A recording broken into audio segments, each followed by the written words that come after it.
លោកជំទាវមិនម៉ាណាវីនិងឯកឧត្តមហឹមយ៉ានចុះពិនិត្យមើលទីតាំងត្រៀមរៀបចំពិធីដាក់សម្ពោធឲ្យប្រើប្រាស់ជាផ្លូវការសមិទ្ធផលថ្មីសួនសុវត្ថិភាពចរាចរណ៍វិទ្យាល័យក្រុងកំពង់ឆ្នាំង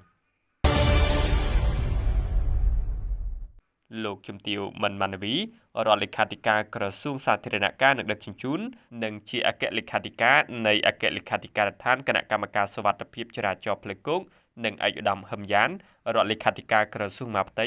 រួមដំណើរដោយឯកឧត្តមសុនសវណ្ណរិទ្ធអភិបាលខេត្តកំពង់ឆ្នាំងនារសៀលថ្ងៃទី21ខែវិច្ឆិកាឆ្នាំ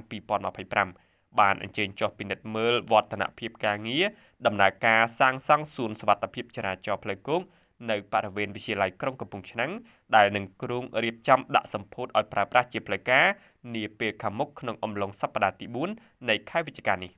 ឯកឧត្តមសុនសវណ្ណរិទ្ធអភិបាលខេត្តបានឲ្យដឹងថាដើម្បីធានាបាននូវសន្តិសុខសុវត្ថិភាពនៃដំណើរការពិធីសម្ពោធឲ្យបានដោយរលូននោះអាជ្ញាធរក្រុងសមត្ថកិច្ចជំនាញដែលស្ថិតនៅក្នុងគណៈកម្មការជំនាញត្រូវបង្កើនការទទួលខុសត្រូវខ្ពស់ចំពោះភារកិច្ចរបស់ខ្លួននីមួយៗក្នុងកិច្ចដំណើរការកម្មវិធីសម្ពោធនេះដូចជាការរៀបចំសន្តិសុខសណ្ដាប់ធ្នាប់នានាក្នុងមូលដ្ឋាននិងកន្លែងកម្មវិធីឲ្យមានប្រសិទ្ធភាពខ្ពស់ព្រោះថានេះជាសមិទ្ធផលថ្មីមួយនៃខេត្តកំពង់ឆ្នាំងក៏ដូចជានៅទូទាំងប្រទេសផងដែរសម្រាប់នៅចុងឆ្នាំ2025នេះនៃការអនុវត្តគម្រោងសាងសង់សួនសុវត្ថិភាពចរាចរណ៍ផ្លូវគោកដែលទើបមានដំបូងគេនៅទូទាំងប្រទេសក្នុងខេត្តកំពង់ឆ្នាំង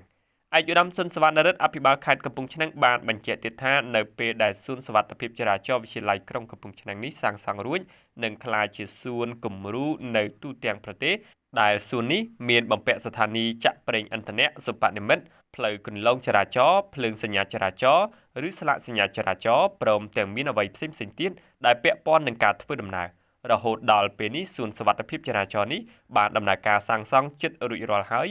ដែលពេលនេះក្រុមជាងបានខិតខំធ្វើកិច្ចការទាំងនេះឲ្យបានឆាប់រួចរាល់មានប្រសាសន៍នៅក្នុងឱកាសនោះលោកជំទាវមិនម៉ាណាវីរដ្ឋលេខាធិការក្រសួងសាធារណការនិងដឹកជញ្ជូនបានបញ្ជាក់ថានេះគឺជាសមិទ្ធផលថ្មីមួយរបស់យើងទាំងអស់គ្នាលើវិស័យសុវត្ថិភាពចរាចរណ៍ក្នុងការសាងសង់សួនសុវត្ថិភាពចរាចរណ៍ដំបូងគេនៅទូទាំងប្រទេសក្នុងគោលដៅបង្កើននូវចំណេះដឹងស្ដីពីសុវត្ថិភាពចរាចរណ៍តាមរយៈនៃការសិក្សាស្វែងយល់នៅលើកិច្ចដំណើរការដោយផ្ទាល់នៅសួនសុវត្ថិភាពចរាចរណ៍សុបនិមិត្តនេះដែលមានលក្ខណៈបច្ចេកទេសនិងក្រមសីលធម៌នៃការបើកបរលោកជំទាវបានបញ្ជាក់ថាតាមរយៈនៃការគាំទ្ររបស់រដ្ឋបាលខេត្តកំពង់ឆ្នាំងលើគម្រោងសាងសង់សួនសុវត្ថិភាពចរាចរណ៍នៅខេត្តកំពង់ឆ្នាំងនេះនឹងក្លាយជាសួនគំរូទូទាំងប្រទេសដែលអាចធ្វើបាននៅតាមសាលារៀនឬសួនសាធារណៈនានាផងដែរ